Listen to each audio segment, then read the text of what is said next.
네, 앞서 전해드린 대로 코로나19 신규 확진자가 주말에도 소폭 늘어나면서 닷새 연속 2,000명대를 기록했습니다. 위중증 환자 수도 이틀째 480명대를 유지하고 있는데요. 정부는 오는 16일 모레입니다. 단계 유지냐, 전환 또는 비상계획 검토를 판단할 방역 지표를 공개할 예정입니다. 김경우 서울 백병원 가정의학과 교수와 함께 코로나19 상황 정리해 보겠습니다. 어서 오십시오, 교수님. 안녕하세요. 네. 어제가 이제 주말인데도 불구하고 검사 건수는 줄어들었을 텐데 전날보다 확진자 수가 오히려 늘어서 지금 2,400명대를 기록을 했습니다. 확산세가 더욱 커지는 거라고 봐야 할까요?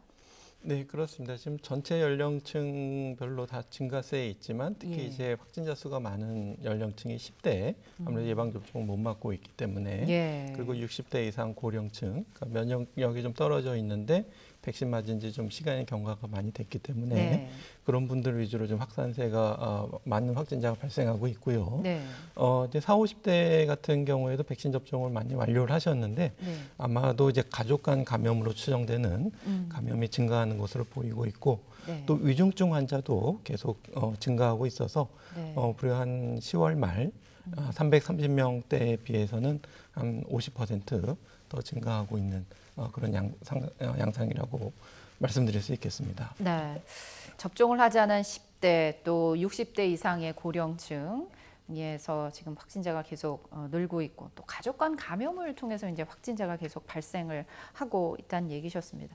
단계적 일상 회복 지금 1단계가 시작된 지 이제 2주가 지났거든요. 방역이 어쨌든 상당히 완화된 만큼 이런 확산 추세가 불가피한 거로 받아들여야 될까요?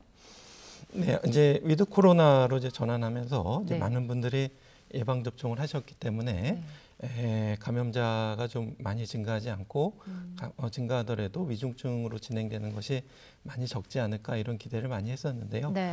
이제 20, 30대 같은 경우에 최근에 예방 접종률이 높기 때문에 많은 우려가 있었지만 비교적 다른 연령층에 비해서는 물론 증가를 하긴 했지만 증가폭이 아직 크진 않은 걸로 봐서 좀 우리가 예방 접종을 적극적으로 하고 관리를 잘하면 좋을 텐데 우리가 이제 위드 코로나로 하면서 위중증과 사망을 줄이겠다는 그런 목표가 지금은 조금 이렇게 성공적으로 보이진 않습니다. 위중증 특히 고위험군 중심으로 위중증 환자가 증가하고 있고 사망자가 증가하고 있어서 우리가 이제 확진자 수가 중요하지 않다고는 했지만 이것이 주로 이제 고위험군 위주로 발생하고 있고 우리가 접종 완료율을 기준으로 단계를 정했지만 그런 어떤 70%, 80% 이런 양적인 기준에서 특히 이제 고위험군 분들이 그리고 소아청소년의 접종 현황이 조금 누락된 점이 지금 우리가 원하는 위드 코로나로 잘 전환되는 데 있어서 좀 장애물이 되는 것 같습니다. 네, 말씀하신 것처럼 고위험군을 중심으로 이제 위중증 환자가 늘다 보니까 방역 당국도 단계적 일상 회복 2단계로 넘어가는 이 시행을 상당히 망설이고 있는 것 같습니다. 일단 방역 당국의 얘기 들어보시죠. 인생의 어려운 그런 자영업자 중심으로 거리두기를 완화하다 보니까 1단계의 완화폭이 컸다고 판단을 하고 있습니다. 현재 위중증 환자가 증가하고 있어서 저희가 예의주시하고 있고요. 아직은 10일 정도 돼서 좀 더 진행 상황을 보면서 단계 전환이나 조치에 대한 부분들은 검토하도록 하겠습니다. 말씀하신 것처럼 제일 이제 이 단계적인 일상 회복으로 넘어가는 데서 중요한 판단 기준이나 이런 것들이 아마 민생이 어려운 자영업자들의 상황을 고려해서 거리두기를 이제 완화하다 보니까 1단계 완화폭이 컸던 것 같다 이렇게 지금 정은경 질병관리청장도 얘기를 했습니다. 방역 당국이 이 단계적 일상 회복 단계에서의 어떤 코로나19 관리 지표 체계를 16일이죠. 모레 이제 발표를 하는데요. 어떤 상황일 때 정부가 위험하다고 평가를 하고 이른바 서킷 브레이커를 발동할지에 대해서 이제 발표를 할 예정인데 교수님께서는 어떤 기준이 나올 거로 좀 예상을 하실 수 있을까요? 네, 가장 중요한 것이 이제 많은 국민들께서 이제 아시는 것처럼 위중증 환자를 돌볼 수 있는 의료 대응 체계, 특히 이제 중환자 병상과 대응 인력들이 우리가 어느 정도 감당할 수 있을 것인가. 전국적으로는 약간 여유가 있는 것 같지만 이제 수도권 중심으로 많은 포화 상태에 이르고 있기 때문에 수도권 중심에 조금 더 철저한 관리가 필요할 것 같고요. 예. 또 위중증 통계는 아니라고 하더라도 우리가 역학조사로 대응할 수 있는 추가적인 인력 보강이라든지 또 특히 지금 증가하고 있는 소아청소년 같은 경우에도 우리가 위중증 통계로는 숫자가 적다고 하지만 이제 소아 감염이 증가하면서 학업에 또 기회를 잃게 되고 심리적으로 위축이 생기고 무엇보다도 이제 소아는 혼자서 격리되기 어렵고 보호자랑 동반해야 되는데 예. 그 과정에서 이제 보호자도 같이 감염이 되거나 또 아니면 그분들이 이제 사회적인 또 경제적인 활동에서 또 격리돼야 되는 그런 부수적인 피해들이 발생할 수 있어서 네. 소아 청소년 예방 접종 같은 경우에도 일부 생각하시기에 우리가 이제 예방 접종을 하는 게 더 위험하지 않을까 이렇게 오해하시는 분들이 계셔서 예.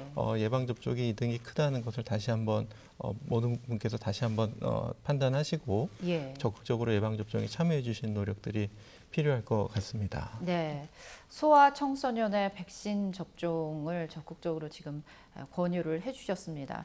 지금 방역 당국이 가장 우려하는 지표 중에 하나가 이제 위중증 환자 지표들이 계속 확진자가 위중증 환자가 늘고 또 사망자 수가 지금 계속 늘고 있기 때문인데요.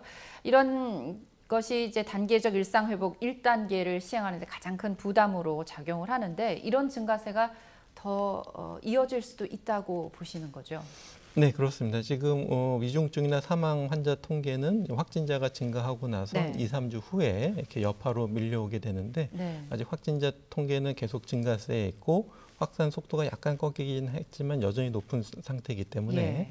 그리고 무엇보다도 고령 어르신들의 추가적인 3차 네. 부스터샷 접종이 시작된 지 얼마 안 됐고 아직 접종 속도가 빠르지 않기 때문에 예. 당분간 중환자 사망 환자 증가세는 앞으로 이제 여파가 계속 밀려올 가능성이 많기 때문에 네. 우리가 이제 중환자로 이완되는 비율을 최대한 낮추는 전략들을 보다 좀 적극적으로 활용해야 되는데 우리가 좀 알고 있는데 지금 못하고 네. 있는 분들이 많이 있어서 우리가 현재 어떻게 현장에 적극 도입할지 그러니까 예를 들면은 고령 어르신들 중에서 아직 미접종자분들을 네. 91만 명은 어떻게 적극적으로 예방 접종에 참여시킬 것인가. 네. 그리고 접종을 완료하셨지만 이제 1,200만 명의 60대 이상 어르신들에게 부스터샷 접종을 좀 빨리 적극적으로 네. 권고할 수 있을 것인가 이런 고민들이 필요할 텐데 일단 부스터샷 접종을 하게 되면은 지금 생기는 중증 환자를 10% 감소시킬 수가 있기 때문에 네. 지금 중증 환자의 30%는 고령 어르신들이 이제 돌파 감염으로 생기는 상황이기 때문에 예. 30%를 3%로 줄일 수가 있겠고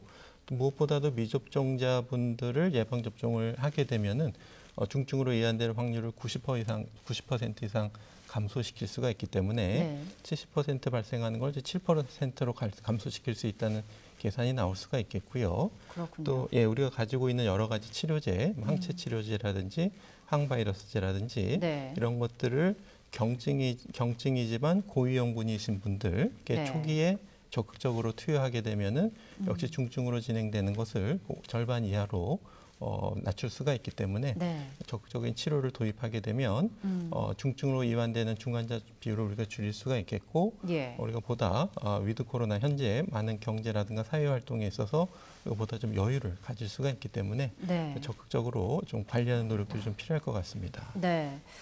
말씀해 주신 것처럼 지금 대부분 60대 이상에서 위중증 환자가 80%가 넘습니다. 그러면서 이제 여러 가지 대책들이 나오는 것 중에 하나가 이제 추가 접종 얘기를 해 주셨는데 위중증 환자 수가 한 500명 정도까지는 정부가 어느 정도 치료가 감당하다라고 얘기를 해 주셨는데 그 기준치로 봤을 때 지금 현재 15명 정도밖에 안 남은 그런 상황입니다. 위중증 환자 의료 체계가 지금 가능한 수준이라고 보시는지요? 환자를 돌보는데.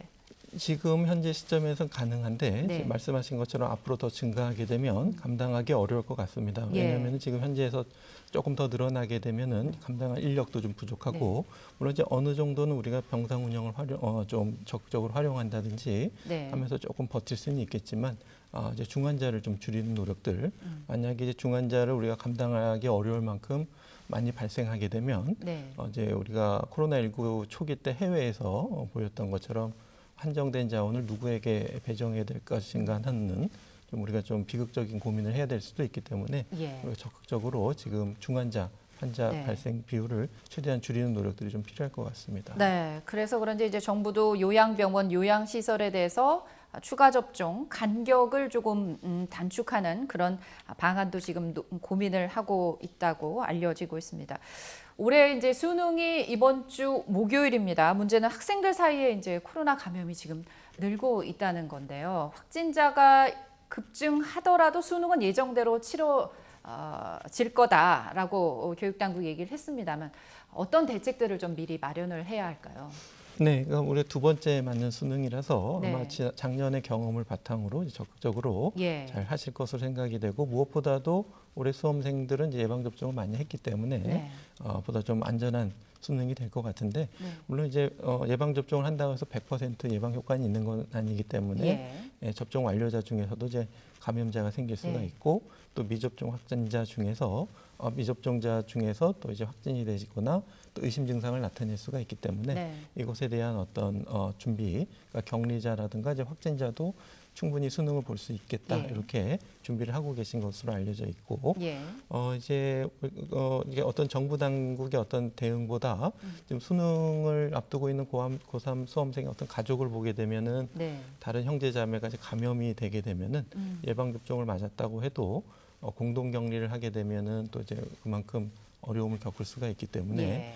특히 이제 고3을 수험생을 둔 아마 가족분들 같은 경우에는 고민이 많으실 겁니다. 더 많이 긴장하고 계실 것 같아요. 맞습니다. 네. 네, 그래서 확진자가 됐을 때 어떻게 되면 조금 공간을 분리할 수 있는 그런 배려를 조금 예를 들면 생활치료센터를 갈 정도는 아니지만 좀 감염자라든지 아니면 가족이 따로 조금 공간을 분리해서 살 수 있는 임시 생활시설을 조금 저렴한 가격에 이용하게 해주는 것도 한 방법이 될 것 같은데 일단은 지금 특히 이제 학교 감염을 막기 위해서 이제 수능 일주일 전부터 원격 수업으로 지금 전환해서 네. 고3들은 지금 온라인 수업 중이죠. 맞습니다. 그래서 학교 내 감염을 좀 줄이고 있기 때문에 네. 이런 노력들의 효과들을 조금 기대해 볼 수 있을 것 같습니다. 예.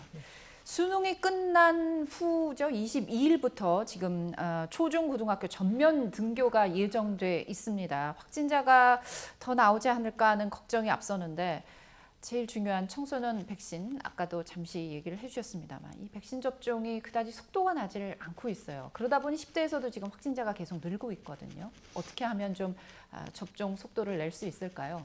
네, 맞습니다. 그래서 많은 분들이 이제 10대 접종 같은 경우에는 특히 위중증으로 진행되거나 사망 통계가 적기 때문에 네. 소아는 걸려도 괜찮겠다. 오히려 예방 접종이 더 위험하지 않느냐 이렇게 생각하시는 분들이 상당히 많이 계신데 네. 이것을 좀 설득하기 좀 과학적으로 설득하기 좀 쉽지는 않은 부분이 있을 수는 있지만 네. 일단은 이상 반응에 대한 위험성 같은 경우에는 우리가 통계적으로도 아나필락시스나 이제 심근염 같은 예. 경우에도 우리가 10만 명 중에 1명이고 우리가 사전에 잘 준비를 하게 되면 사망으로 진행되는 것을 100% 막을 수가 있기 때문에 네. 그런 드문 위험성에 대해서 충분히 대비를 하면 우리가 네. 충분히 관리할 수가 있겠고 네. 그렇지 않다고 하더라도 생길 수 있는 좀 중증 이상 반응 같은 경우에도 생길 네. 확률이 거의 5천 명 중에 1명꼴이기 때문에 네. 대부분은 안전하니까 이득이 훨씬 크기 때문에 적극적으로 접종하시면 좋겠고 가장 전문가 단체라고 할 수 있는 소아청소년학회나 네. 소아감염학회에서도 적극적으로 접종하고 있기 때문에 네. 이분들의 전문가 의견을 전적으로 신뢰하셔도 좋을 것 같습니다. 네. 그래서 당초 이제 소아청소년 자율접종 대상이었는데 지금 방역당국이 접종 적극 권고로 돌아섰습니다. 정부가 접종을 적극적으로 공고는 하고 있지만 지금 10대 남성이 코로나19 예방 백신 접종 후에 숨지는 두 번째 사례가 나왔거든요. 학부모들 입장에서는 불안감이 있을 수밖에 없을 것 같아요. 교수님 입장에서 어떤 얘기를 좀 해주시고 싶으실까요?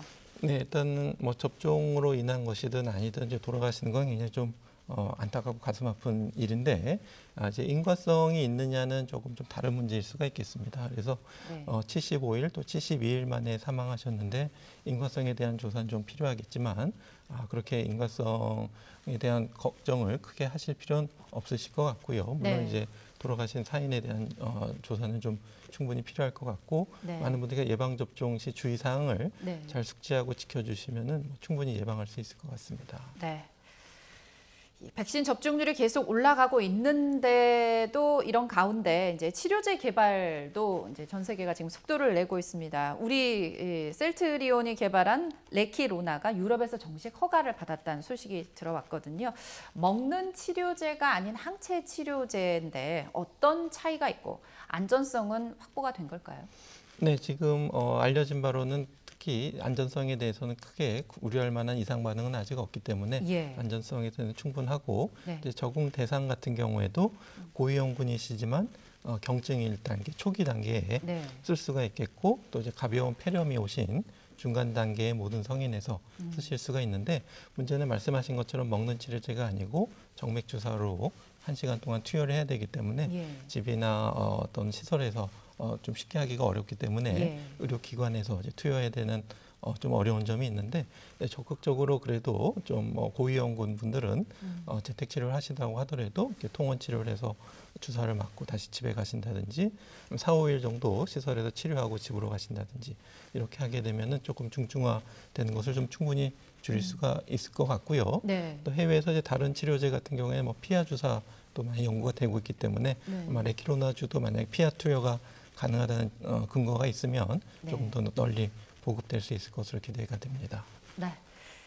더 추워지기 전에 코로나19 확산세가 좀 꺾이면 좋겠는데 단계적 일상 회복 이후에 위중증 환자가 지금 계속 늘고 있어서 모두가 걱정이 큽니다. 이럴 때일수록 우리 모두가 마스크 착용 또 각자 개인 위생 철저히 하면서 방역 수칙을 잘 지키는 것이 가장 최선의 일이 아닐까 싶습니다. 네, 김경우 서울 백병원 가정의학과 교수와 함께 코로나19 상황 점검해봤습니다. 고맙습니다. 네, 감사합니다.